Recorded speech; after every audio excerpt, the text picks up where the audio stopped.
All right, so get ready because today we are going deep. Buckle up. Yeah, buckle up. We're diving deep into, Let's dive. yeah, a deep dive into this fascinating concept of turning obstacles upside down. Ooh, I like that. Not just overcoming them, but like using them to our advantage. Yeah. That's impossible. Wow. Well, our source material for this deep dive might convince you otherwise. All right.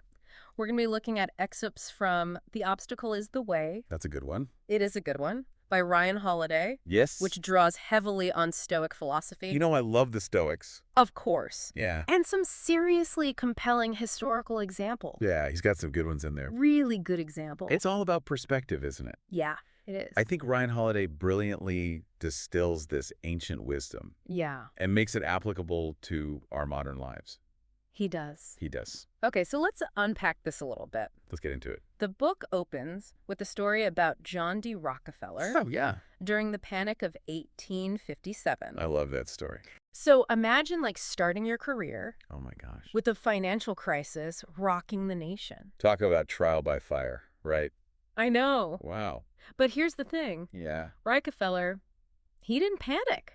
He did not. He stayed remarkably calm. Well, it wasn't just calmness, though. Oh. It was an active choice, you know? Mm. He observed the chaos, learned from the mistakes that other people were making. Yeah. And ultimately, he saw it as a chance for growth, for education. So instead of freaking out, he basically treated it like a crash course in market dynamics. Exactly. And it paid off big time. Yeah. You know, about 20 years later, he was controlling 90% of the oil market. Whoa. That's Yeah. turning lemons into lemonade, right? That's it. Wow, that's impressive. It is impressive. But hold on, isn't this just positive thinking? Mm-hmm. Like, how is the Stoic approach different? That's a great question. Yeah. It's more than just putting on rose-colored glasses. Right. Stoicism goes deeper, you know? Focusing on controlling our perceptions and reactions. Okay. Like, it's about recognizing that we can't control external events. Right. But we can control how we interpret and respond to them.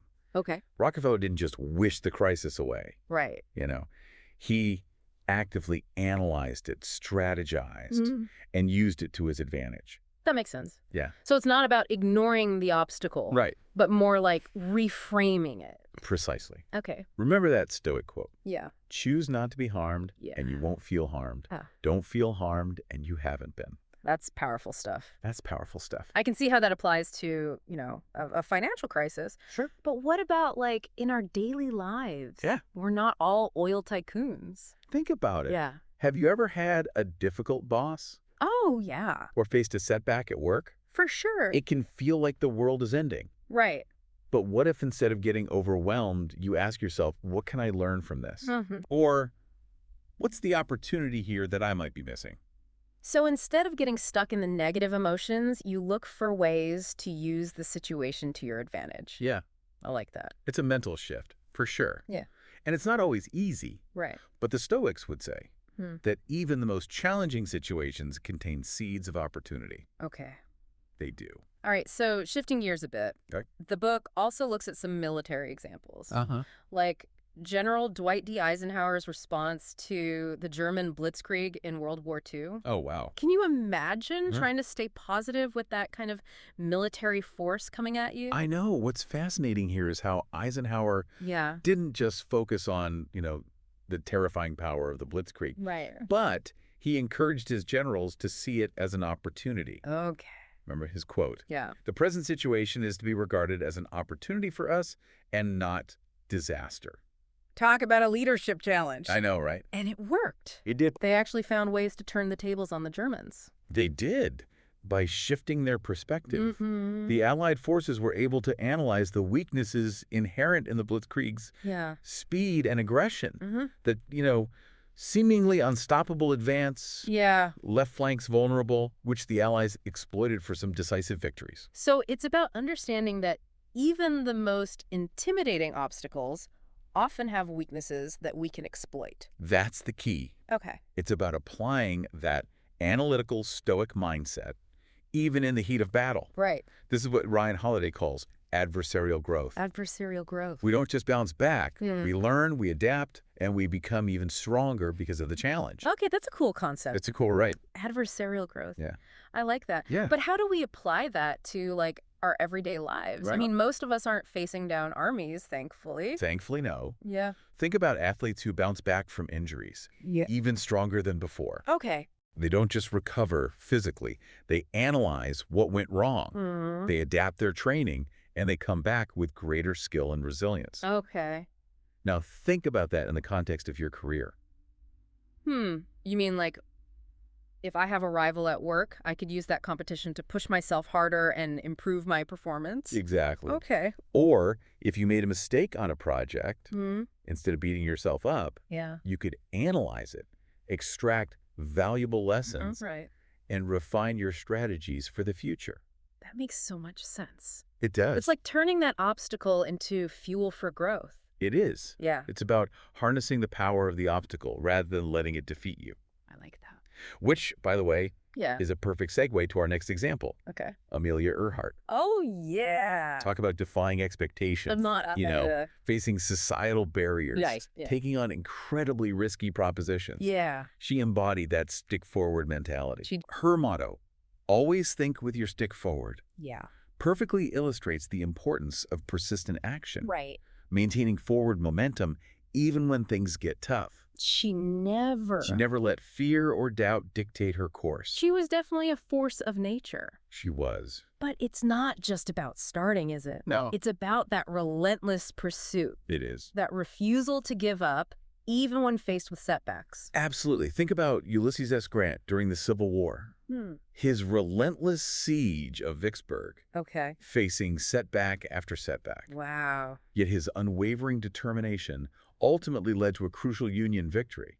Yeah. Or Thomas Edison and his thousands of attempts Right. to create a working light bulb filament. Oh, man. Those are some serious examples of dedication and perseverance. Okay, so they're not just taking action. No. They're sticking with it no matter what. No matter what. That's a powerful message for all of us. It is. But it begs the question, doesn't it? Yeah. What are you truly putting your full effort into? Exactly. What obstacle are you chipping away at day after day? After day. Where are you holding back, Yeah. letting fear or doubt get in the way of your goals? It's a good question. Those are some deep questions. They are. I think we need to take a minute to process all of this before we jump into the next section. Yeah. This is good stuff, but it's a lot to take in. It is. It is. Ooh. And that's why Ryan Holiday breaks it down so well. He does. He gives us these bite-sized stories and concepts Right. that we can really sink our teeth into. Yeah, he does. He does. Yeah. He really does make it accessible. He does, and that's what makes this book so impactful. It is. You know? It's not just theory, it's like a practical guide Right. to navigating the challenges that we all inevitably face. With you. Okay, so speaking of practical guides, let's talk about Coach Nick Saban. Okay. You know, the guy with seemingly endless national championships with the Alabama Crimson Tide. Oh, yeah. He's a legend. A legend. Yeah. His process philosophy I is mean- a fascinating example of how these stoic principles Mhm. play out in, like, a high-pressure environment like college football. I know. Saban's process is brilliant in its simplicity. Yeah, He doesn't let the team get overwhelmed by the ultimate goal right. of winning a championship. Mm. Instead, he breaks it down step by step, Okay. focusing on executing each play, each practice, each meeting with excellence. It's like that old saying, Mhm. how you eat an elephant, one bite at a time. That's it. Like, Saban takes that massive goal Right. and chunks it down into Yeah. manageable pieces. Exactly. And this resonates with anyone, Right. Facing a major challenge, Yeah. whether it's a huge life change or Yeah. a long-term project or even like a personal struggle. Yeah. Instead of getting paralyzed by the enormity of the task, Right. you ask yourself, Yeah. what's the smallest action I can take right now to move forward? So if I'm feeling totally overwhelmed by a goal, I should channel my inner Nick Saban and be like, what's my next play? That's the idea. Break it down. Oh, okay. What's the immediate task in front of you? Right. Focus on that, execute it with excellence, Okay. and then move on to the next one. So you're saying It takes the pressure off, Yeah. and it allows you to build momentum. I love how the book uses the analogy of like Yeah. getting out from under someone who's pinning you down. It's not about brute force. Right. It's about strategic, It is. focused action, Yeah. finding those leverage points, Right. creating space, and methodically working your way out. It's a great analogy, isn't it? It is. It highlights the importance of being patient Yeah. and persistent. Rome wasn't built in a day.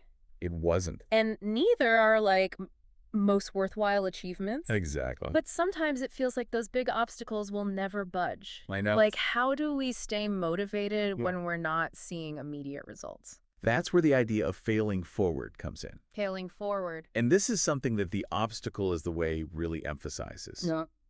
It's not about avoiding failure. Mm. It's about embracing it as a learning tool.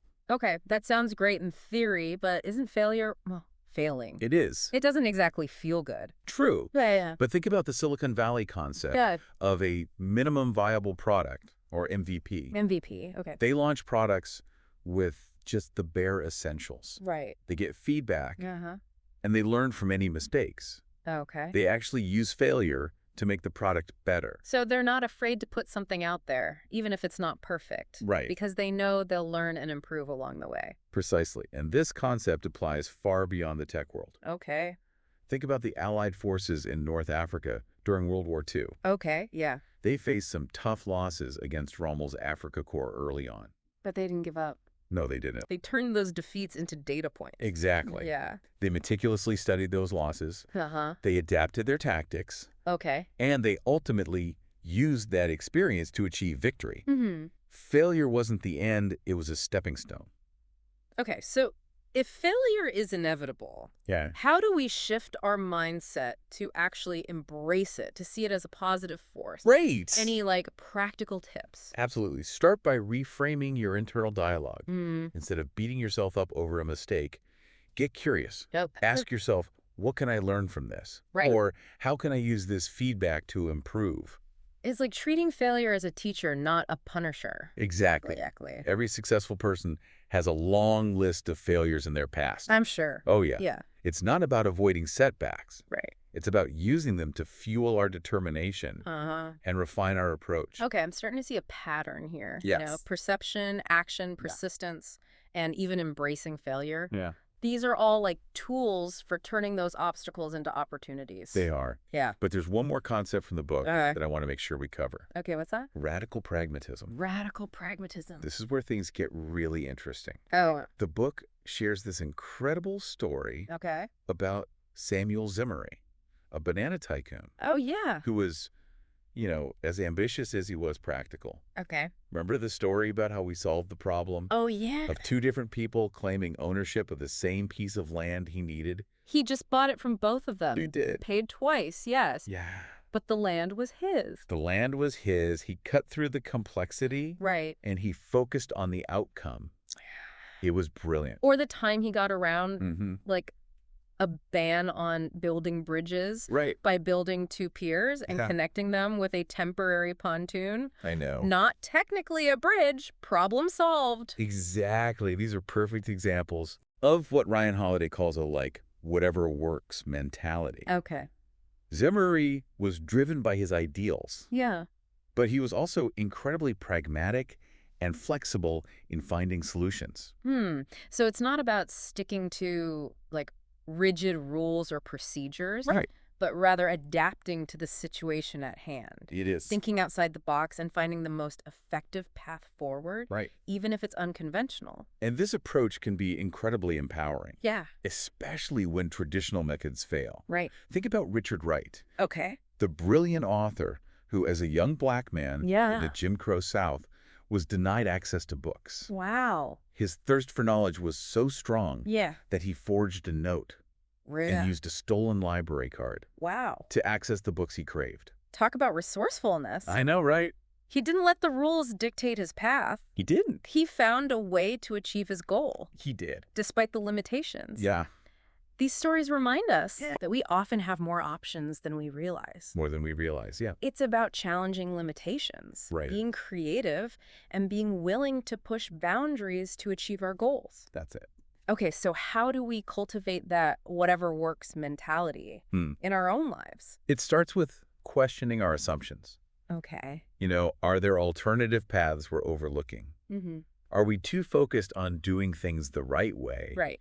even if it's not the most effective? Right, yeah. And sometimes Yeah. it means being willing to bend the rules a bit. Sure. Of course, ethically. Technically, yes. Ethically. Yeah. But, Okay. it's about being resourceful, Mm. adaptable, Right. and open to trying new approaches. And remember, obstacles often present unique opportunities. They do. They kind of force us to think differently, They do. to be more resourceful, Yeah. and to tap into our creativity in ways that we never thought possible. That's right. So instead of getting discouraged by challenges, yeah. We should see them as invitations to innovate, Yes. to think outside the box, Right. and to discover new and more effective ways of achieving our goals. And that's the beauty of it, isn't it? It is. Obstacles, those things we tend to fear and avoid, Right. can actually become catalysts for growth, Right. resilience, and even unexpected triumphs. I love how this all circles back to that Stoic idea of focusing on what we can control. Yeah. It reminds me of the Serenity Prayer. Oh, yeah, that's a good one. God, grant me the serenity to accept the things I cannot change, courage to change the things I can, and wisdom to know the difference. That's a powerful connection. Yeah. The Stoics had a phrase for this, ta ephemen ta ukephemen, which essentially means what is up to us, what is not up to us. Right. It's about recognizing that we have control over our thoughts, our emotions, our actions, Right. but we can't control external events For or sure. the actions of others. By focusing on what we can control, Right. we maximize our effectiveness and minimize our frustration. Exactly. It allows us to stay grounded and focused in the present moment, Yes. rather than getting lost in anxieties about the future Yeah. or regrets about the past. Right. So it's not about passive acceptance. It's Mhm. about taking responsibility for our own inner state It is. and choosing our responses wisely. Right. We always have a choice. All right. I think we've covered a lot of ground here. I know we have. We've explored some pretty powerful concepts We have. for turning obstacles into opportunities. Yeah. But before we wrap up, Yeah. I'm curious, what really resonated with you in the obstacle is the way. What are taking away from this deep dive? Honestly, it's the emphasis on controlling our perceptions and emotions. Yeah. It's so easy to get caught up in the drama of a situation, Oh, yeah. to let our emotions run wild. Right. But the Stoics remind us They do. that we have the power to choose how we react, how we frame things. Right. It's about owning that inner space. Right. Even when the external world feels chaotic and out of control. It's like creating a sense of inner stability even amidst the storms of life. That's it. Yeah. And that inner stability, that clarity of perception Yeah. is the foundation for everything else. Yeah. Resilience, resourcefulness, creativity, and even joy. I completely agree. I'm also struck by this idea of seeing obstacles as like a form of training. Oh, interesting. Like instead of complaining about a difficult situation, Right. we can choose to see it as a chance to develop our skills and become stronger. It's a powerful shift in perspective. Yeah. Obstacles are not inherently bad. No. They're opportunities to learn, grow, and refine our approach. It's like that story in the book about Ulysses S. Grant Oh, yeah. and the shattered skylight during a battle. Oh, wow. He didn't flinch. He stayed focused on the task at hand.